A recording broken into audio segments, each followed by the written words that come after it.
Well, hello and welcome to today's workshop, which is going to be a very exciting one because today we are talking about AI resume writing, the do's and the don'ts.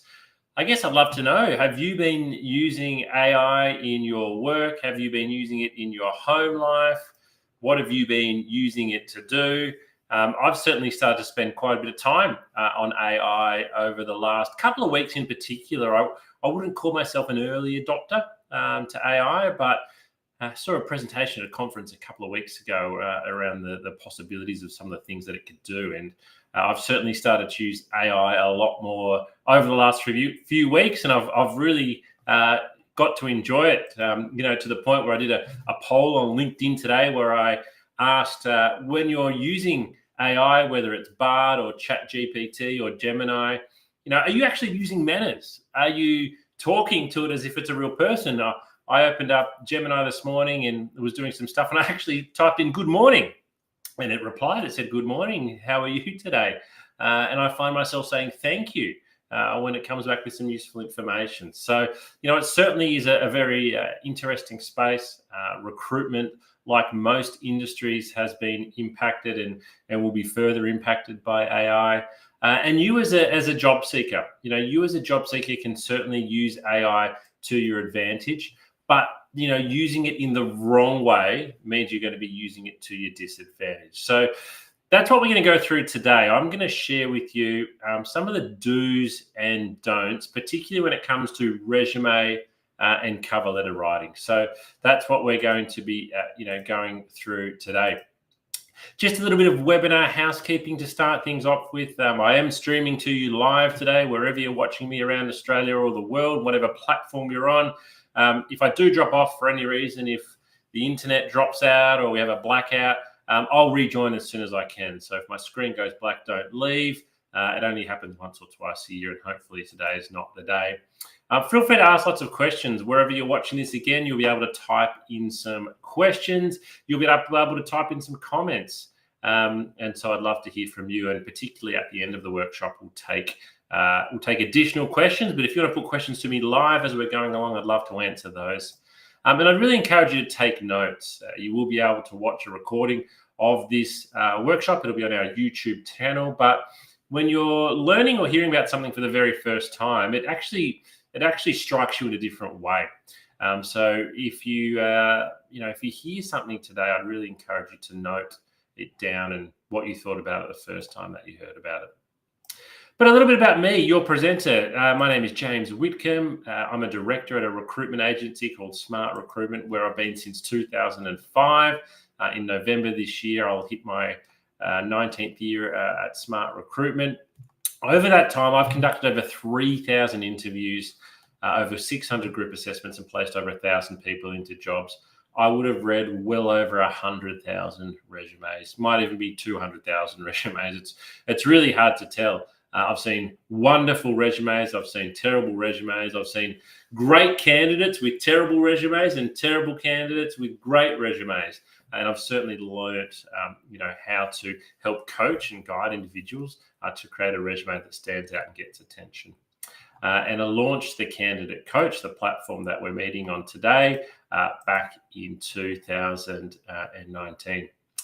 I was at a conference recently. It was at a recruitment conference for the RCSA, which is the Australian Association of Recruiters, and there was a presentation from one of the major job boards, and I won't say who it was, but they shared this stat, which is really, really interesting, that by 2025, which is only a couple of months away from now, 50% of resumes will be AI generated that are on that platform. So that really got me thinking. We're not just talking about a small, technologically advanced, tiny proportion here. We're getting towards 50% of candidates are going to have resumes that are AI generated. And so what that really means is that a lot of you out there are probably playing around with AI at the moment and trying to find ways, to best use it, to make sure that it's working really well for you, and to make sure as well that you're doing what you think is right in terms of putting forward an application that is that is going to work best for you. So what we're going to do today is, we're going to talk about, all right, we've got this great tool. It's a bit like the internet, right? It's a great tool. We can use it kind of for good, that can help us, or we can use it in a way that's going to be unhelpful. And so many candidates, I think, are a little bit unsure around how AI is going to help them with their resume and cover letter. I think we've already had, a couple of waves of people, just getting ChatGPT to completely rewrite their resume and to completely rewrite their cover letter. And in many ways, that hasn't been working because, while it might seem like a good idea at the time, it's not appropriate. It's not customizing applications yet in the way it should be, mostly because people aren't putting in many of the good prompts. So what we're going to do today is we're going to talk about resume basics, because we can't get to how you can use AI on your resume without first going through the resume basics. So I want to fairly quickly go through my normal resume coaching workshop. And then at the end of that, I'm going to tell you the 5 resume do's and the 5 resume don'ts for using AI. And I'm actually going to jump into Gemini, and I'm going to show you how you can use Gemini to better match your resume to a job ad, and how you can better write a cover letter using AI to match a description. So stick with me because we're going to be going through some of those basics first. But I'd like to start off with a question. I'd like to ask you a question. How long do you think a recruiter actually spends reading your resume? Now, you yourself will have spent a lot of time on your resume. It might be a document that you spent 10, 20 hours on over the last couple of weeks. It might be a document for many of you that you've been working on for years, and you continually update it and you make changes there. You find that job online that's really interesting. You submit your resume and you send it off. How long do you think somebody spends looking at the resume? Let's have a look and see what the answer is. 7 seconds. So eye tracking study shows that 7 seconds is the average amount of time that your resume is viewed. Now, I don't want you to think that every resume is viewed for 7 seconds. Don't get me wrong here. But what the article shows is it's at that 7 second point where the person reading your resume decides whether to keep going and go deeper into your resume, or literally move on to the next one. So you've got 7 seconds there really to make an impression. So that's something that I just want you not necessarily to keep at the back of your mind. You need to keep this at the front of your mind whenever you're designing your resume, because if it doesn't draw attention and get a good response in the first 7 seconds, then no one's going to read any further. So let's have a little bit more of a detailed look at what this article said. So recruiters spend, and I'm looking over here because this is my share screen. Second dot point, resumes that succeeded in capturing the recruiter's attention featured simple layouts. So I want to keep things simple with clear sections and heading titles. Resumes organized by the E or F pattern reading tendencies also did well. So the E or F pattern, I want you to imagine a whole sheet of paper and a really big capital E that takes up the whole page. So, or a really big capital F that takes up the whole page. What that means is all of the, the key points are coming off from one side. That's the E or F pattern. Especially when they utilize bold titles and bulleted accomplishments. So we want it well-spaced, well-organized, bold title, bulleted accomplishments, well-sectioned. Resumes that did not fare well were hindered by cluttered layouts, a lack of white space on the page. So we do want some white space, multiple columns and long sentences. A lack of section or job headers also turned off recruiters, as did text that didn't flow or draw the eye down the page.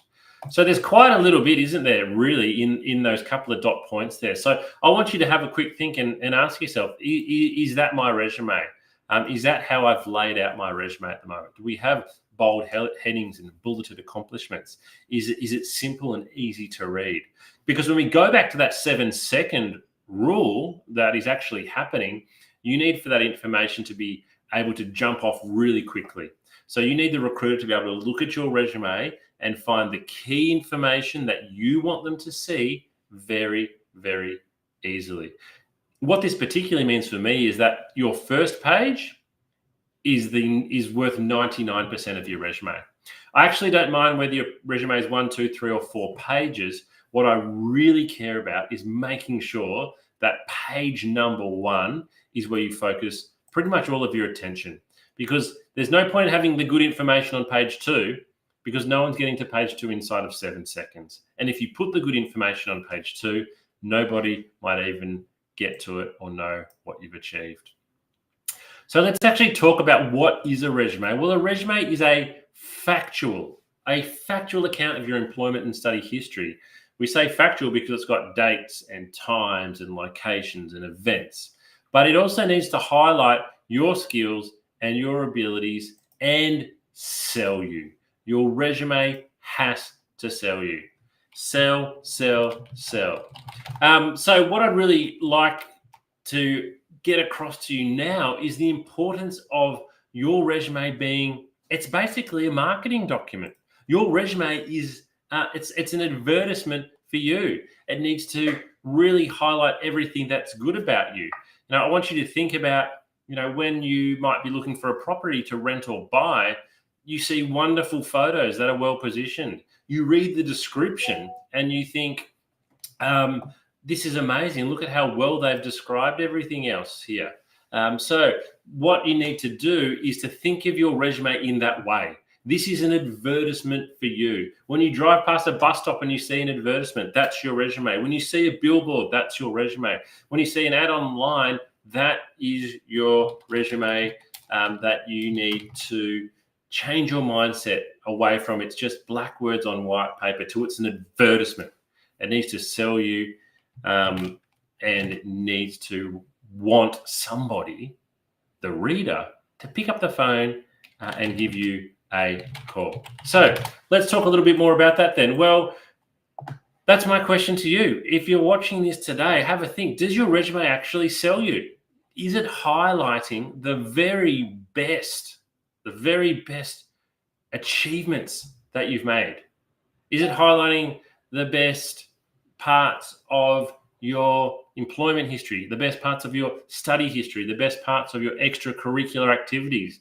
Can I read your resume and know what your achievements and greatest moments in your career have been to date? And are they on the front page? And can I read them in the first 7 seconds? If the answer is no, then we've got some work that we need to do. Your resume is you on paper. It's an advertisement for you. It needs to promote you. It needs to sell you. So if I can only get one message across to you today, because I know that in the second half we're focusing on using AI, this is what your resume needs to be. And I see far too many resumes that do not sell the candidate. And when I then maybe interview the candidate, I find out all this other information that is wonderful, but it wasn't on their resume and they probably only got through to interview based on a fair bit of luck. Let's remove the luck out of it and let's get your resume back to selling you. So stop thinking of your resume as a dry, boring academic document and start making it come alive and highlight how very good you are, because you deserve it. And importantly, it's a fluid document. So what I mean by that is your resume does not stay the same for more than one job application. And I'll talk about this at the end, but it's important to mention up front, you've got to customize and tailor your resume for every single application. Now, you might be thinking, but James, I'm just applying for customer service jobs. They're all the same. Well, they're not. Every single one of those jobs is different in many ways. First of all, there's a different employer every time. Every job will have slightly different skill set. Every advertisement will actually highlight 2 or 3 things different to every other advertisement. So you need to tailor your resume for every application. And if you are sending out the same resume for multiple vacancies, then you are not doing it very well and you're not going to have a very good success rate and you're wasting your time. All right, so let's talk about the first step. So the first thing that we need to talk about is basic resume structure. So before we get into talking about how we can use AI to write our resume and some of these other fancy things, we need to have the basic structure right. We need to have the structure is kind of like the recipe. And if you don't have the recipe right, then it doesn't matter what we cook with, it's not going to taste very good. I'm not going to go into a huge amount of detail here, but as you can see here, I'm going to share with you a couple of images of basic resume structure. So what you can see here from this example resume, and a lot of it comes back to that initial article we read, that capital E or capital F pattern, lots of things coming off, the left-hand side there. So what I like about this resume is we've got the contact details up top. We've then got 3 bold headings. So quite easily, it's quite easy for me as the reader of the resume to read this resume. I can see it goes summary, education history. And then importantly, sort of towards the bottom here, and this is just a template, and you can use this template on our Candidate Coach platform, is we've got achievements on the first page down towards the bottom there. We need to get our achievements very front and center on the first page of our resume. So it's not overly complicated here. As I said, it's basic resume structure. Let's have a look at another one. And again, this is another one that I've created slightly different.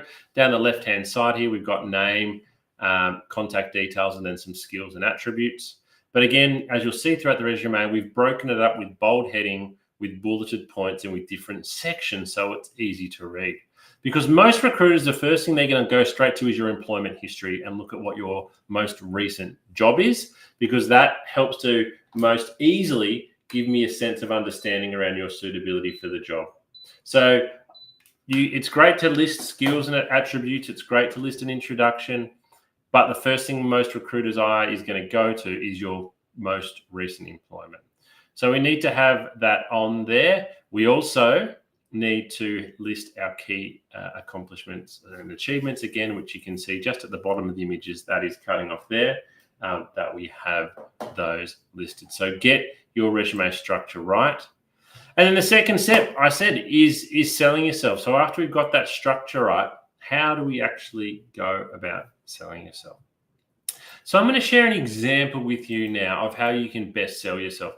I'm not going to take you through a whole resume here, but I'm going to share with you an example from a candidate that I met a couple of years ago, and a little bit of a before and a little bit of after. So this particular candidate I spoke to on the phone. She'd applied for a sales role with me. And this is how, at the time, she described her experience. She said she was a sales representative, and I've removed the name of the company there. We're just calling them ABC. And she was a sales representative for pretty much 3 years. Now, if you recruit salespeople, 3 years is a really good tenure because sales is a tough job. So pretty much based on the fact that she'd been doing the one sales job for 3 years, that kind of got her through to the phone interview stage. Next, she has that she sold goods and traveled to meet customers and keep them happy. So that's how she described her whole role. And so I had a phone interview with her, and she spoke well, and I learned a few more extra bits and pieces. I then brought her in for a face-to-face interview, and that's where I learned what she really, really did. And so this is what we changed her resume into after we had a longer chat. So the first thing you'll see there is we've got bold headings. So we've got primary responsibilities, and then we've got achievements. Now, I've probably gone a little bit longer than I'd normally recommend here with responsibilities. We've probably got 9 there. I'd probably recommend 6 or 7 now. So maybe not as many as we've got here. But you'll see we've called it primary. We can't list every responsibility here. You just really, really can't. What you need to make sure you're listing on your resume are the responsibilities that are most relevant to the job you are going to. And this is why you need to continually update and rotate and rewrite your resume. Even if you're going for 10 different sales jobs, there's 10 different advertisements there, and each advertisement is going to highlight something different. So for example, let me just do one quick example. The third last dot point under responsibilities is attend at least 3 new business appointments per day. Now, let's say the advertisement you're looking at said you need to attend multiple new business points per day. I would straight away move that to being the first dot point if I was applying for a role that asked that. But what you'll see here, I'm not going to read through it all, is we've got a much, much better understanding of what she did. But most importantly, let's look at the achievements, because this is where she sells herself. She was Salesperson of the Year in 2014. Salesperson of the Year. Now, she was so good at selling that this was a big team. There was lots of salespeople. It was a big company. The prize for being Salesperson of the Year that year was a brand new car. Can you believe it? She was given a brand new car because that was the prize for the top salesperson of the year in the company she was working in. It was amazing. I've not met someone before that or after that who received such a prize for being so good at their job. So on her previous resume, though, she didn't even have this mentioned. She has not salesperson of the year on her previous resume. So basically, if it doesn't say it on your resume, it never, ever happened. But through talking to her and helping her rewrite her resume, we've got that on there. And you can see the other achievements there. You can see the other achievements that we've got listed. I'd really encourage you with your achievements to use numbers and to quantify things wherever you can. I understand that's not always the case, but if you can, it certainly does help. So that's a really good way for you to think about, okay, how can I go out and make my resume, sell me a little bit more. If you're sitting there and you're kind of thinking, well, look, James, this is all well and good, but I haven't been salesperson of the year. I haven't even been employee of the month. I've got no recognitions in my current role. I'd encourage you to answer these questions to yourself. What are you doing in your job at the moment that you weren't doing when you first started? So have you been given extra responsibilities? Because you could list those as an achievement. Maybe you're now asked to help onboard and train new staff. That's an achievement. Maybe you've been given responsibility to lock up the store, for example, at the end of the day. That's an achievement. Start to think of those things. What are you doing now in your job that you weren't doing when you started? You can list those as an achievement. Because in many ways, it kind of doesn't matter what achievements you list, but by listing them, you are showing that you've done a good job and you are showing advancement. Now, one resume I saw listed as achievement, regularly asked to take extra shifts. I thought I really like that, because if someone was regularly asked to take extra shifts, it's because they're doing a good job and probably because they're being reliable. So have a think about what you can list as achievements on your resume and make sure you've got those on page 1. The third step to creating a great resume is to make sure it's visually appealing. So again, I don't necessarily say that black words on white paper are bad, but it's 2024 now. And so there's so many great opportunities for you to have a resume that's visually appealing. A couple of easy ways to do that is to go to your candidate coaching page, wherever you're watching this today. We have templates there that you can download, or visit Canva. Canva.com, you can get a free account there, and they literally have hundreds of resumes, graphically designed resumes, where you just take out the current details and you'll put your own details in and you can fill it out, and it looks really, really good. Probably the only thing to consider with some of them, particularly with Canva, is that you will then normally download that in a PDF format, and many jobs might ask you for a Word resume. So you then might need to go and find another tool that converts it from PDF to Word. But there's lots of cool tools out there that you can use to make your resume look good, look sexy. Fourth step, and our last step before we get into how we're going to use AI, is you've got to change your application for every resume. The candidates that I see that send out, have the lowest response rate are the ones that sadly have sent out 100 resumes in the last 2 weeks, but they've sent the same one resume to every single job. Instead of sending 100 resumes, I would encourage you to send 5 resumes. Spend the same amount of time tailoring your application to 5 jobs as to sending the same resume out to 100 jobs. And I guarantee you that overall, you will get a more quantitative and a more qualitative response by tailoring your resume. All right, so let's get into talking about AI then. So using AI to improve your resume and improve your cover letter. So you'll see here in particular, what I'm not saying is using AI to write your resume or using AI to create your resume. It's specifically the word improve, because I think AI can certainly help you with many of the individual or smaller aspects of your resume, but I certainly don't think that you can use AI to write your whole resume or write your whole cover letter. You might be doing that at the moment and you might be thinking, what's the harm? Well, there's not a huge amount of harm, but as somebody who reads a lot of resumes, we are now able to tell if something is completely AI generated. It does stand out. There's certain ways that the chat platforms write, and this is something that we all can feel from the recruitment side when somebody's submitted a completely AI generated response. And also there are tools out there at the moment now as well that you can subscribe to that will go and completely do your applications for you. So I want you to think about AI as a tool to help you write your resume and improve your resume, but not to write your resume. So what we're going to talk about are the 5 do's and the 5 don'ts. So what are 5 things you shouldn't use AI for with your resume? And then what are 5 ways you can? And I'm going to jump into Google Gemini, and we're going to do a little bit of a live demonstration on a resume and a job application to show you how to improve it. So let's start with the don'ts. Let's start with the mistakes that a lot of people make. So the first one is just what I've described then. They use AI to write their whole resume. They might upload their current resume or their LinkedIn profile and just say, hey, ChatGPT, can you please rewrite my resume? And then they download that and they think it's better than it currently is.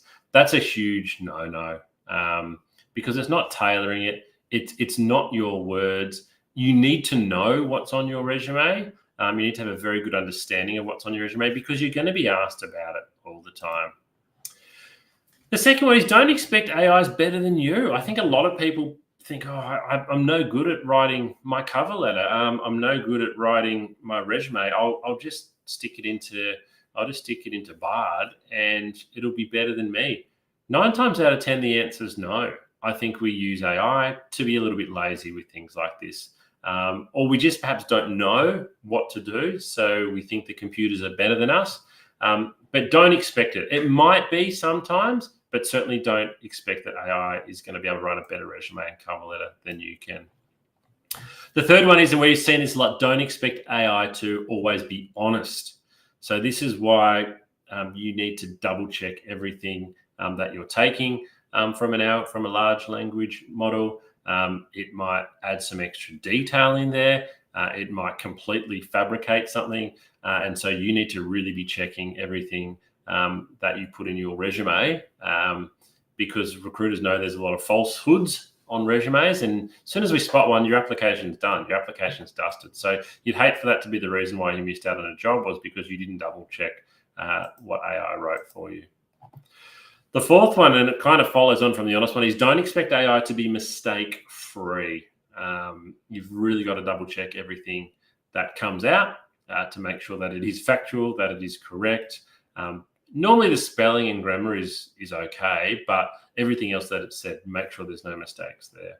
And the fifth mistake, and this is probably one of the main reasons people use AI, is to be lazy. If you're using AI to be lazy because you can't be bothered, then it's not going to work for you with job applications. If you're using AI, as I'll show you in a moment, to do better research and to customize certain parts that you then rewrite yourself, it's fantastic. But it is a tool to assist you, like say a Canva is, like a spell check is, but it's not something that you should be relying on to replace you. And if you're viewing it that way, it's going to be no good. All right, that was the 5 don'ts for AI and resume writing. Let's look at the 5 do's.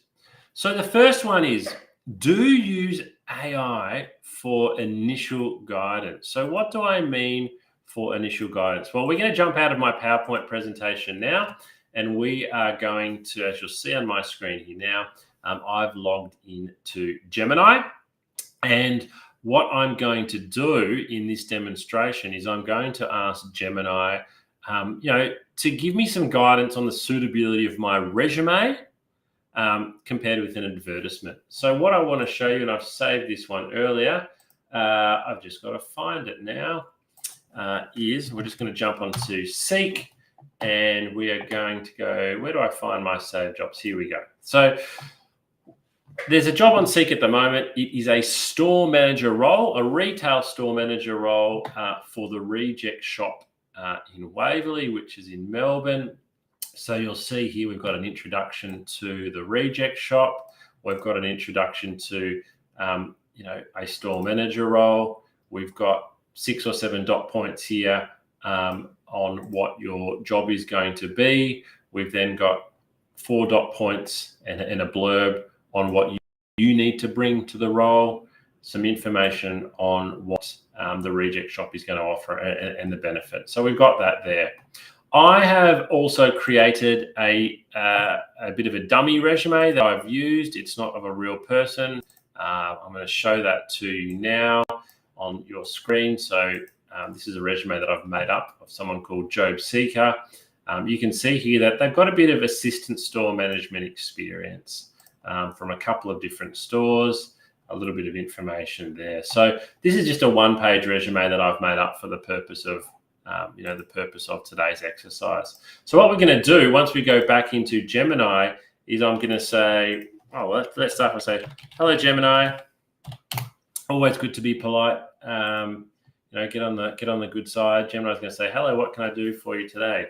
So I'm going to say, I have a resume that I would like you to compare to a job advertisement that I have seen. Can you do that? So I'm being pretty general here. I'm being pretty general here. So I definitely can help you with that. So please provide me with your resume and the job advertisement.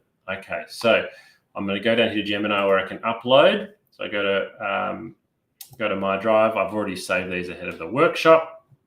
So I have got, no, don't tell me it's going to be hard for me to find. Might have to upload them again. Recent, where's recent? That might help me. All right, so example resume here. So I'm going to upload that. Insert and these two. So that's the advertisement there as well, the store manager advertisement. Oh no, not that one. I think it's that one. So I'm uploading my resume. So I'll say, here is my resume and here is the advertisement. Would love to see how suitable I am. All right, so let's run that. That'll take a little bit of time. It scans through my resume. It scans through the advertisement here. And as you can see, it's giving me lots of feedback. So what I said before is we are going to use this as initial guidance here. So I just want you to keep that in mind, that what we're doing here is we're going for initial guidance. We are not asking it to rewrite our resume or anything like that. So let's have a look at it. So it says, okay, I've got both your resume and your advertisement. Let's break down your suitability for this store manager position at the Reject Shop. So it's looking at my strengths. It's talking about what my strengths are, my relevant experience, my leadership and teamwork. It's talking about areas to consider. So this is one that's in particular for you. It's kind of like, these are your weaknesses. So here it says, while you have many relevant skills, you might want to explicitly highlight some that are directly mentioned in the advertisement. For example, merchandising is a key skill listed in the job ad. So this is where it becomes really, really valuable, right? Because I haven't mentioned merchandising in my resume. Gemini has picked that up. They've picked up that merchandising is a key skill. It's not mentioned in my resume. That's great. We need to address that. Then quantifying achievements. Consider quantifiable results for your accomplishments. For example, instead of just saying increase efficiency, try increased efficiency by 15% through implementing new training protocols. So again, this is great advice. This is something that I really should consider. I haven't quantified what I've done there. Now, this one's really interesting. So it's suggesting that I might like to consider tailoring my language. So adjusting your language slightly to better match the tone and style of the Reject Shop advertisement. It's fun, a fun, energetic brand, so you could incorporate a bit more of that personality. And then it's finally recommending to research the Reject Shop's company culture and values to see if I align. It's given me, some bit of an overall feedback and then some next steps as well. So, and that's a bit of a reminder of what we've done there. So we've got some really great information there. Some really, really good tips for things that I can for some things that I can do. So I would then go back to my resume, and in particular, I would make sure that I am mentioning my experience in merchandising. I'm using some statistics here. I may be changing the language a little bit. And I need to go and check the Reject Shop's company culture and values. So I might even actually ask it, what are the Reject Shop's values? So let's ask Gemini that, and let's see what it comes back with. So it's having a think. And so, all right, you're right to think aligning your resume with Reject Shop's values. Unfortunately, they don't publicly list their values. However, based on their marketing and job descriptions, we can infer some of the following. So again, we're using it now to ask follow-up questions, and we're getting some more information. So that's a really good starter for the way that we should use it. So we use it. What we're talking about now is initial guidance, and we're using it for follow-up questions. So whatever ChatGPT or Gemini recommends there, we can get further prompt. AI, let's use AI for job and company research. So this is a really important one because, again, we want to tailor our resume and particularly our cover letter. We want to tailor our cover letter to be really, really specific to the advertisement. So let's jump back in and let's ask it a question. What is some good information I should include in my cover letter to show the Reject Shop I have done a lot of research?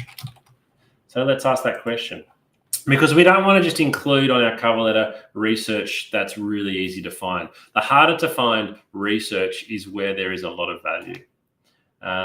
All right, so you're right on track. Showing you've done research is crucial for making a strong impression. Here's some good information to include. Align with brand personality, showcase specific relevant skills, connect your experience. So it's being a little bit vague here. I'm just going to ask it, can you be a bit more specific? I would like to quote something that has happened or forecast to happen to the Reject Shop that is specific. So that's been a bit vague in general what it's given me. So I'm going to ask it to be a little bit more specific here.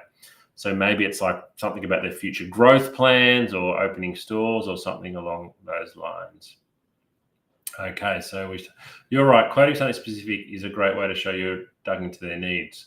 Growth and expansion. So here's some ideas. Recent store openings. I was particularly impressed with the Reject Shop's recent expansion plans, including the opening of a new store in the location. So this is where we need to be careful, though, and this is where I came back to the don'ts. Don't expect AI always to be honest and accurate. So that's a bit of a throwaway line. We need to make sure that's good. So I might even continue to ask it here.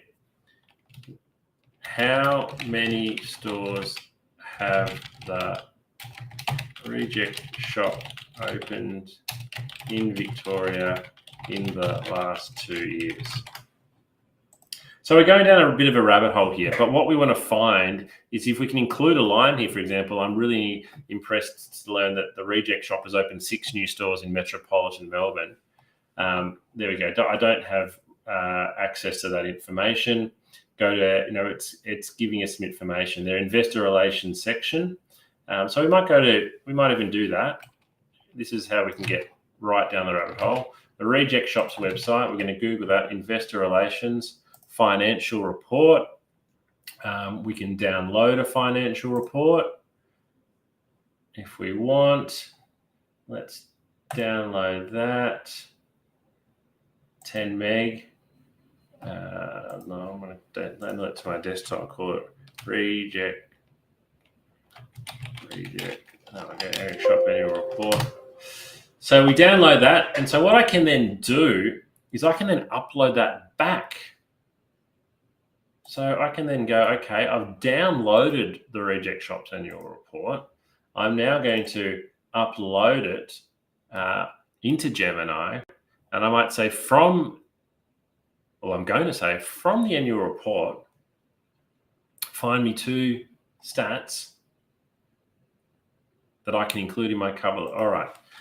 From the attached annual report, find me 2 interesting pieces of information that I can include in my cover letter to show I have done great research. All right, so what's going to happen now? I've got to wait for it to, sorry, it's still extracting. And sometimes this is where it can be a little bit time consuming because we have uploaded a 10 megabyte file. I think it was, although I've still got it here. So it's 71 pages. So we're going to ask Gemini to go through 71 pages here once it's uploaded it, and yeah, come back with 2 interesting pieces. There we go, it's uploaded. So let's run that.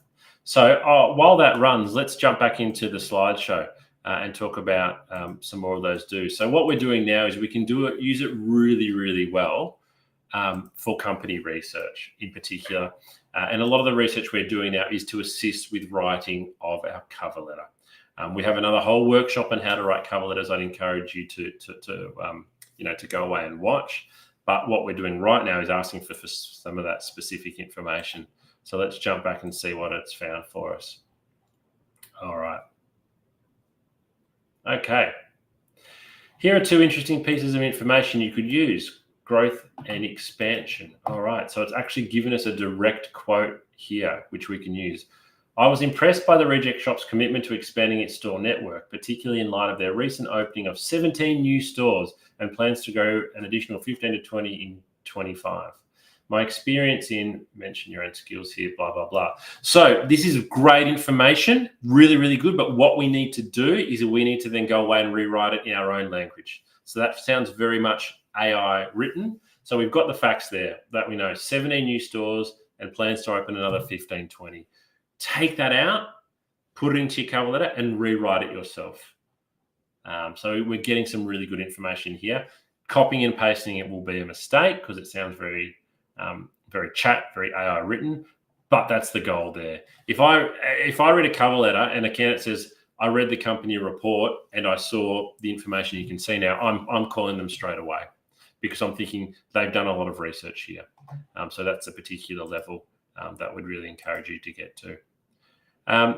And then the final one, which I think we're giving a good example of here, is we want to use AI to find a point of difference. You need to make your application stand out, whether it's your cover letter or your resume. We want it to have a great point of difference. So some common resume questions before we finish up. How long should my resume be? Well, I don't mind. Whether it's 1 page, 2 page, 3 or 4, I wouldn't recommend any more than 4. But it doesn't matter if it's 1, 2, 3 or 4 unless the first page is good. All of your attention needs to go into page 1. Should I include a photo of myself on my resume? So I've talked to you about the fact that your resume is a sales document. It needs to sell you. It needs to market you. It needs to promote you. Do you think putting a photo of yourself on your resume sells you? I can't answer that for you. You need to make your mind up there. What you do need to be conscious of, though, as soon as you put a photo on your resume, you are inviting all different types of conscious and unconscious bias. People are going to judge you on your appearance. So you need to decide in many ways, does your photo help to sell you? Does it help to market you? Does it help to promote you? It's an individual decision. I'm not here to tell you there's a right way and a wrong way. Should I include references or academic transcripts on my resumes? References, yes. You could just the contact details. Maybe if I see down the bottom someone's listed the name of their reference and their position and their company, I think that's a strong sign that they're going to get a good reference. Academic transcripts, no, not unless you've been asked specifically in the advertisement. And do I include every job that I've ever worked in? My answer here is no, you don't need to. I would say you don't really need to go too much back more than 10 years. You can still list those jobs if you want, but you don't need to go into great detail. It might just be the job title, the company, and the particular years. So the summary today for resumes, you need to sell your skills, your experience, and your achievements. You need to make it easy to read. If it's difficult to read, people won't read it. It should be visually appealing, and it's okay to be bold and try and stand out. And finally, your resume must be tailored for every single role. So that's the end of today. We'll stop the recording in a moment, but happy to hang around here. If anybody's got any questions, please feel free to type them in now. But it's been great having you join me today. I hope you've learned a little bit about resumes and how you can use AI to improve the quality of your applications. We'll run this workshop again soon, partly because AI keeps advancing, and I think in 3 and 6 months' time, it'll be even more capable.